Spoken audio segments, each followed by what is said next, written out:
जहां 90 विधानसभा सीटों वाले जम्मू कश्मीर में पहले चरण के लिए आज यानी कि 18 सितंबर को 24 सीटों के लिए वोट डाले जा रहे हैं। सोमवार को पहले फेज के लिए चुनाव प्रचार खत्म हो गया था। 24 सीटों पर 219 उम्मीदवार अपनी किस्मत आजमा रहे हैं। आतंकी हमले को देखते हुए सुरक्षा तैयारियां बेहद पुख्ता की गई हैं। करीब 10 साल बाद यहां चुनाव हो रहे हैं। 3 चरणों में 18 सितंबर, 25 सितंबर और 1 अक्टूबर को मतदान यहां होना है। जम्मू कश्मीर चुनाव के नतीजों की घोषणा 8 अक्टूबर को होगी। चुनाव के लिए सुरक्षा के पुख्ता इंतजाम जम्मू कश्मीर में किए गए हैं।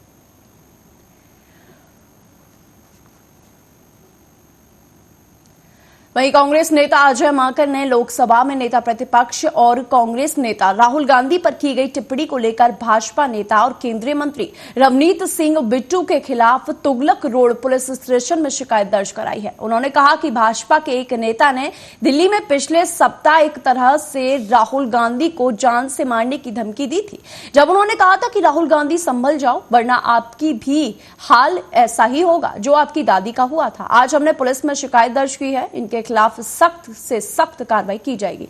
जी ने अपनी छाती पे 34 गोलियां खाई थी और शहीद हुई। हम सब लोग जानते हैं कि राहुल गांधी जी के पिता, जिन्होंने शांति वार्ता शुरुआत करी, इस वजह से उनके जिस्म के चीथड़े उड़ा दिए गए। आप उस व्यक्ति को, जिसके परिवार में, जिसके पिता ने, जिसकी दादी ने शहादत देश के लिए दी, आप उनके बारे में ऐसा कहते हो कि आप संभल जाओ, आप बोलो मत कुछ भी, नहीं तो आपका भी वही हाल होगा जो आपकी दादी का हुआ है। भारत के अंदर राजनीति इससे ज्यादा निचले स्तर पे नहीं गिर सकती। चलिए, एक व्यक्ति ने कह दिया, हो सकता है उसके अपने निजी विचार हो सकता है कि वो अपने आकाओं को खुश करना चाह रहा हो, लेकिन ना तो उसके आकाओं ने, ना भारतीय जनता पार्टी के नेताओं ने उसको चुप कराने की कोशिश करी, ना उसकी भर्त्सना करी। उसके 2-3 दिन के बाद में भारतीय जनता पार्टी के ही सहयोगी दल ने, उसके एक नेता ने, विधायक ने ये कह दिया कि राहुल गांधी जी की जो जुबान काट करके लाएगा उसको 11 लाख रुपए मिलेंगे। क्या ये राजनीति है? आपको जिसकी बात पसंद नहीं, आपको जिसकी आवाज पसंद नहीं, आपको इसलिए उसकी बात पसंद नहीं, इसलिए उसकी आवाज पसंद नहीं क्योंकि वो अक़लियत की बात करते हैं, माइनॉरिटीज की बात करते हैं, दलितों की बात करते हैं, पिछड़े वर्गों की बात करते हैं, मजदूरों की बात करते हैं, संविधान को बचाने की मांग करते हैं, इसलिए आप कहते हैं कि उनकी जुबान काट लेगा जो उसको 11 लाख मिलेंगे। आपको उसकी आवाज, उसकी बात पसंद नहीं, इसलिए आप कहते हैं कि तुम्हारा भी वही हाल होगा उसी तरीके से जो तुम्हारी दादी का हुआ था। भारतीय जनता पार्टी के वहीं बिहार में भाजपा के प्रदेश प्रवक्ता प्रभाकर कुमार मिश्रा ने ट्विटर पर तेजस्वी यादव के डाले गए पोस्ट पर पलटवार किया। उन्होंने क्या कहा, सुनिए। यह पूरा बिहार जानता है, वह जमाना गया जब रंगदारी, अपहरण और सरेआम लड़कियों को उठा लेने का धंधा चलता था। बिहार में अब कानून का राज है, कोई भी इसे अपने हाथों में लेगा तो उसकी जगह जेल में होगी। भाजपा की कार्य संस्कृति की आलोचना करने वाले पहले अपने अतीत और वर्तमान के वर्क कल्चर को देखें। सत्ता संरक्षित अपराधियों का तांडव तो आपके माता पिता के शासन में होता था। भयभीत लोग थाना तक नहीं जाते थे। तेजस्वी जी, थोड़ा याद कीजिए उन दिनों को। आज आधी रात को भी महिलाएं और आमजन स्टेशन से सकुशल घर वापस जाते हैं। आपके राज में तो लोग रात में स्टेशन से बाहर निकलने से भी डरते थे। आप तो उसी कहावत को चरितार्थ कर रहे हैं कि चलनी दुश्मन सुख को जिनमें 72 को छेद। नीतीश जी मजबूर नहीं, मजबूत सीएम है, जिसका असर आप देख रहे हैं लेकिन बर्दाश्त नहीं कर। वहीं बिहार में एक श्रद्धांजलि सभा में खुलेआम फायरिंग का वीडियो सामने आया है। वीडियो के आधार पर पुलिस मामले की जांच कर रही है। बहिया थाना क्षेत्र के भीमपट्टी बैलबनिया गांव में हुई इस घटना में सैकड़ों राउंड गोलियां चली। भोजपुरी गायक टुनटुन यादव के कार्यक्रम के दौरान कुछ युवक राइफल लहराते और फायरिंग करते दिखाई दिए। फायरिंग के दौरान गायक टुनटुन यादव भी सहमे दिख रहे हैं। जैसे ही फायरिंग शुरू हुई, मंच पर मौजूद दोनों महिलाएं डांसर किनारे चली गई। हालांकि गायक टुनटुन यादव की मौजूदगी भी वहां साफ तौर पर दिखाई दे रही है। उनके आसपास कुछ लोग खड़े नजर आ रहे हैं। उनमें 2 लड़के ताबड़तोड़ फायरिंग पर फायरिंग किए जा रहे हैं। ये वीडियो अब सोशल मीडिया पर वायरल हो रहा है। वहीं पिछौर के भोंती थाना पुलिस ने मारपीट कर हत्या करने वाले 3 आरोपियों को घटना के मात्र 36 घंटे बाद ही गिरफ्तार करने में सफलता प्राप्त की है। जानकारी के अनुसार ग्राम बमेरा के रहने वाले लोधी परिवार के साथ मारपीट कर आरोपी मौके से फरार हो गए थे। वही घटना में गंभीर रूप से घायल मेहरबान सिंह और सिरनाम लोधी को शिवपुरी के मेडिकल कॉलेज में भर्ती कराया गया था, जहां इलाज के दौरान सिरनाम सिंह लोधी की मौत हो गई। घटना को गंभीरता से लेते हुए शिवपुरी पुलिस अधीक्षक के निर्देशन पर आज भोंती थाना प्रभारी को मुखबिर से सूचना मिली कि घटना के आरोपी चहुमा तिराहे पर भागने की फिराक में वाहन का इंतजार कर रहे हैं। सूचना पर पहुंची पुलिस ने दबिश देकर महज 36 घंटे के अंदर ही आरोपी ओमकार लोधी, भगवान लोधी और लवकुश लोधी को औजार सहित गिरफ्तार कर न्यायालय में पेश किया गया। थाने पर आकर रिपोर्ट कराई थी कि जब वो गणेश जी की झांकी देख रही थी तो गांव के ही लवकुश लोधी, भगवान सिंह लोधी, ओमकार लोधी ने उनके पति नीरज लोधी की, उनकी सास स्वरूपी बाई और उनके ससुर सिरनाम और बड़े ससुर मेहरबान लोधी की मारपीट कर दी। रश्मि लोधी की रिपोर्ट पर से थाना भोंती में तत्काल अपराध क्रमांक 258/24 पंजीबद्ध हुआ और घायलों को उपचार हेतु अस्पताल में रवाना किया गया, जहां पर से शिवपुरी मेडिकल कॉलेज में जो कि रश्मि के बड़े ससुर थे, जिनका नाम सिरनाम लोधी था, जिनकी उम्र लगभग 65-66 वर्ष थी, उनकी दौरान इलाज मृत्यु हो गई थी। उनकी मृत्यु हो जाने के पश्चात पुलिस ने जो पूर्व से पंजीबद्ध अपराध था उसमें धारा 109, 103 एक का इजाफा किया और जो आरोप के 3 आरोपी थे उनको तत्काल पुलिस ने गिरफ्तार कर लिया है। खबर दतिया से है, जहां कलेक्ट्रेट में करीब 3 दर्जन से ज्यादा इंदरगढ़ तहसील के ग्राम मजरा डेरा ऊंचिया के ग्रामीण पहुंचे। ग्रामीणों ने कलेक्टर के नाम शिकायती आवेदन तहसीलदार को ज्ञापन के जरिए सौंपा। ग्रामीणों ने गुहार लगाई है कि मजरा डेरा से ग्राम ऊंचिया तक जाने वाली कच्ची सड़क को पक्का किया जाए, क्योंकि बरसात के दिनों में मार्ग में इतना कीचड़ भर जाता है कि वहां पैदल चलना दुर्लभ हो जाता है। ऐसे में ग्रामीणों को गांव से कहीं बाहर जाने में काफी परेशानियों का सामना करना पड़ता है। बच्चों का स्कूल जाना भी बंद हो जाता है। वहीं गांव का यदि कोई वृद्ध व्यक्ति बीमार होता है तो ग्रामीण उसे खाट पर लादकर अस्पताल ले जाने के लिए मजबूर होते हैं। कई बार जनप्रतिनिधियों से ग्रामीण सड़क की मांग कर चुके हैं, लेकिन अभी तक कोई भी सुनवाई नहीं हुई है।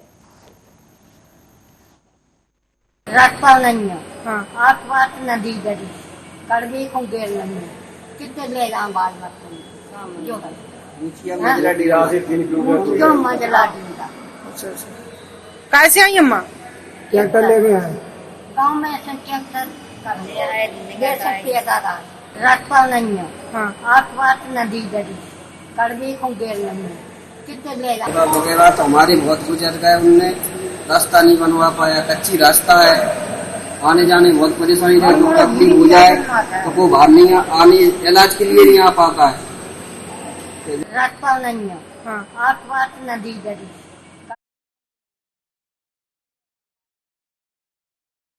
वहीं रायबरेली में मुस्लिम युवक हिंदू वेशभूषा एवं भगवा वस्त्र धारण करके एक साधु के भेष में शिक्षा दीक्षा ग्रहण करने के लिए बड़ा मठ पहुंचा। आधे घंटे तक मठ में इधर उधर घूमने के बाद संदेह होने पर मुस्लिम भगवाधारी युवक वहां से फरार हो गया।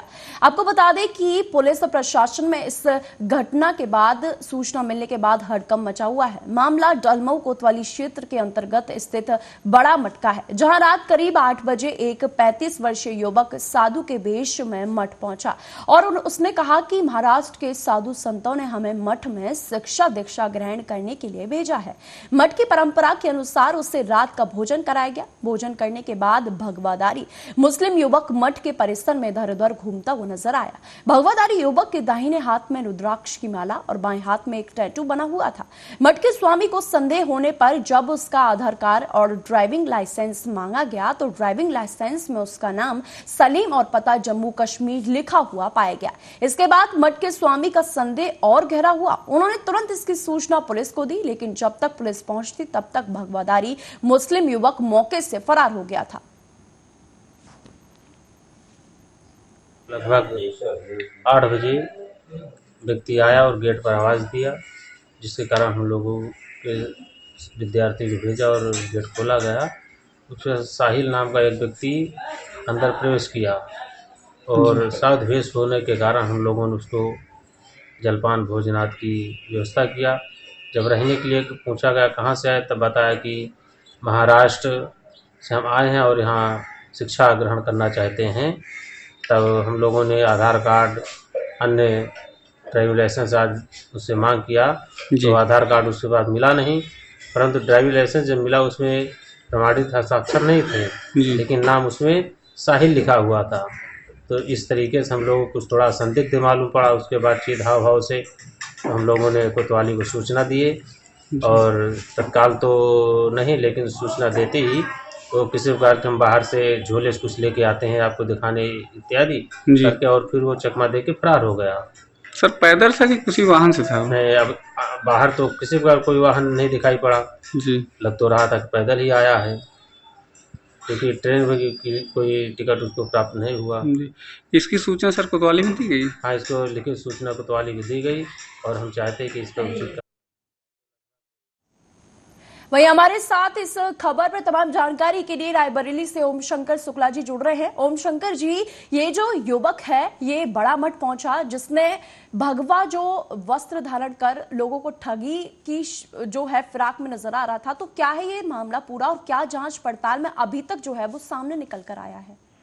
जी बिल्कुल, ये डलमोर स्थित बड़ा मठ के महंत है, और उन्होंने जो है एक तरह से पुलिस को गुमराह भी किया था। उसका नाम पूरा साहिल राजदान है और जम्मू कश्मीर का रहने वाला है, जो कि एक ब्राह्मण परिवार से आता है। और यहाँ के जो महंत है उन्होंने सिर्फ साहिल नाम सुनकर जो है उसको मुस्लिम घोषित कर दिया है, लेकिन पुलिस की विवेचना जब शुरू हुई तो उसका पूरा नाम साहिल राजदान है, और राजदान परिवार जम्मू कश्मीर के ब्राह्मणों का परिवार होता है।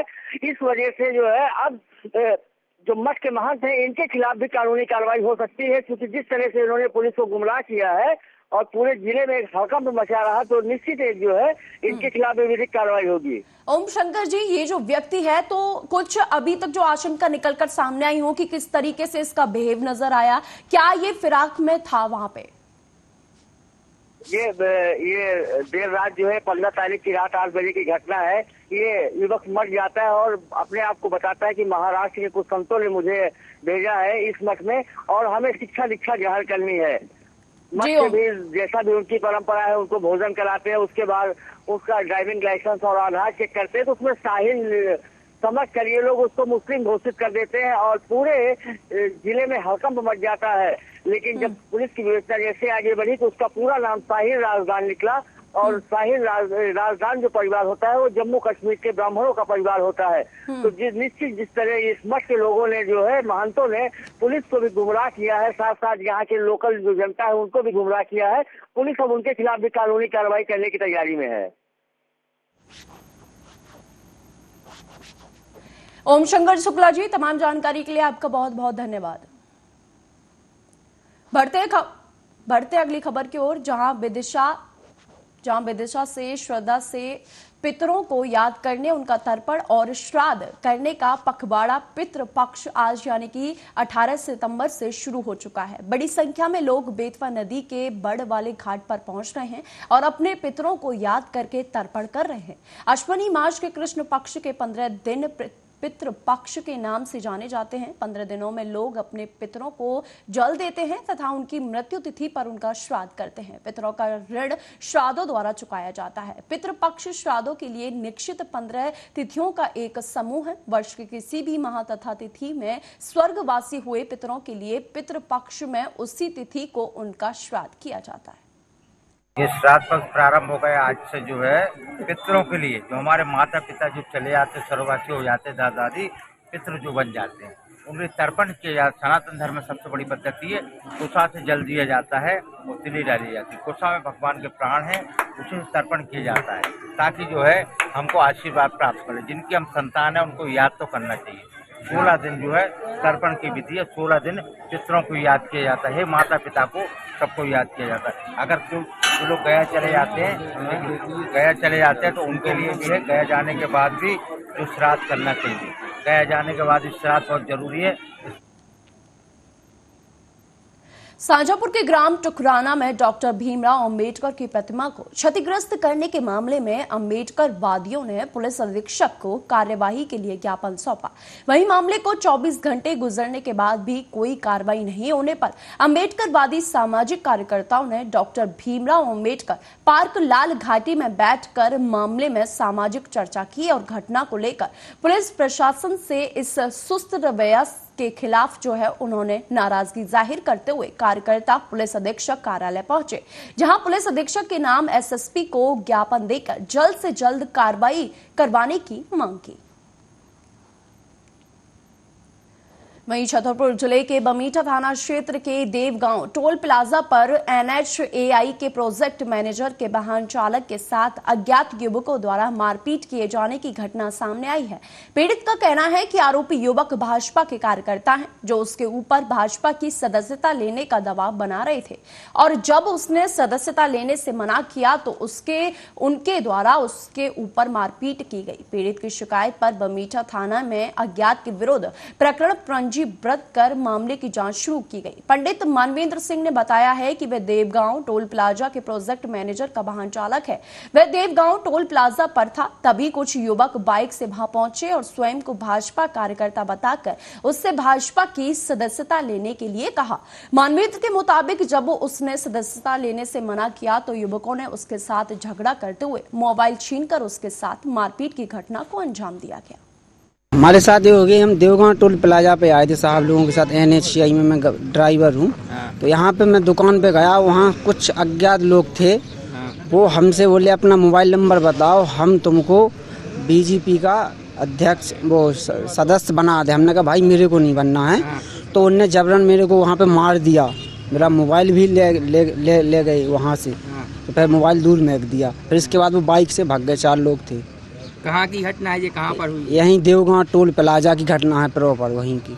बमीठा थाने में एक FIR हुई है। एक व्यक्ति ने शिकायत की है कि 4 लोग थे, अज्ञात लोग थे, जिन्होंने ये बताया कि जिन्होंने सदस्यता के नाम पर उसके साथ मारपीट की और इस आवेदन के आधार पर बमीठा थाने में FIR दर्ज की गई है। अग्रिम विवेचना की जा रही है। कितने लोग? 4 लोग हैं। 4 अज्ञात के विरुद्ध इसमें FIR दर्ज की गई है।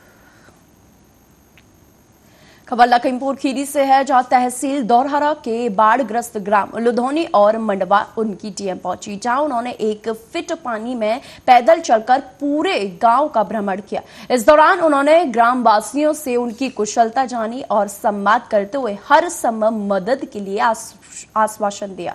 उन्होंने प्रभावित परिवारों को राहत किट का वितरण भी किया। आयुक्त ने स्थानीय तहसील प्रशासन को निर्देश दिए कि कोई भी प्रभावित परिवार खाद्यान्न किट पाने से वंचित न रह जाए। बाढ़ से फसल नुकसान का तत्काल सर्वे शुरू कराकर मुआवजा प्रदान किया जाए। उन्होंने प्रभावित गांव में हैंडपंप की जांच, साफ सफाई के विस्तृत दिशा निर्देश दिए। उन्होंने सिंचाई महकमे को निर्देश दिए कि कटान की समस्या से निपटने के लिए SDM से समन्वय स्थापित करते हुए कटान निरोधक कार्य भी कराया जाए। वहीं बक्सवाहा थाना क्षेत्र में पहड़िया गांव में 2 जुड़वा बहनों की तालाब में डूबने से मौत हो गई। आपको बता दें कि बच्ची के माता पिता मजदूरी करते हैं और बाहर रहते हैं। बच्ची अपने दादा दादी के पास गांव में रहती थी और खेलते खेलते तालाब में नहाने के लिए चली गई। यहां पर एक बच्ची डूबने लगी, जिससे बचाने के लिए दूसरी बच्ची तालाब में कूद गई, लेकिन वह भी उस वजह से डूब गई। तत्काल ग्रामीण मौके पर पहुंचे और दोनों बच्चियों को तालाब से निकालकर अस्पताल पहुंचाया गया। यहां पर डॉक्टरों ने दोनों को ही मृत घोषित कर दिया। पुलिस ने मामला दर्ज कर मामले की जांच शुरू कर दी है। आपको बता दें कि पूजा और अर्चना पड़रिया की रहने वाली दोनों जुड़वा बहनें हैं और दोनों के माता पिता पुणे में मजदूरी करते हैं।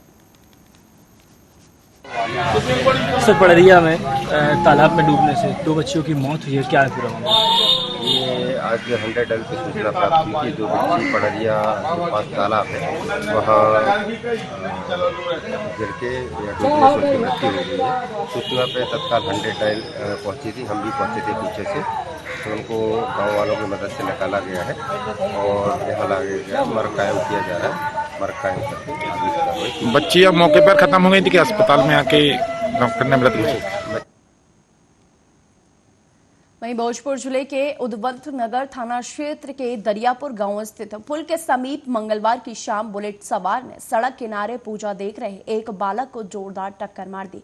हादसे में उसकी मौत हो गई। इलाज के लिए पटना ले जाने के दौरान उसने रास्ते में ही अपना दम तोड़ दिया। घटना को लेकर लोगों के बीच अफरा तफरी का माहौल पैदा हो गया है। जानकारी के अनुसार मृतक बालक उदवंत नगर थाना क्षेत्र के ज्ञानचक गांव निवासी मुकेश कुमार यादव का 3 वर्षीय पुत्र लवकुश कुमार है। इधर मृतक बालक के पिता मुकेश कुमार यादव ने बताया कि मंगलवार की शाम दरियापुर गांव स्थित पुल के पास विश्वकर्मा पूजा को लेकर गाड़ी की पूजा की जा रही थी, जहां उनका पुत्र सड़क किनारे खड़ा होकर उस पूजा को देख रहा था। तभी विपरीत दिशा से आ रहे तेज रफ्तार बुलेट सवार ने उनके पुत्र को जोरदार टक्कर मार दी, जिस कारण उसकी मौके पर ही मौत हो गई।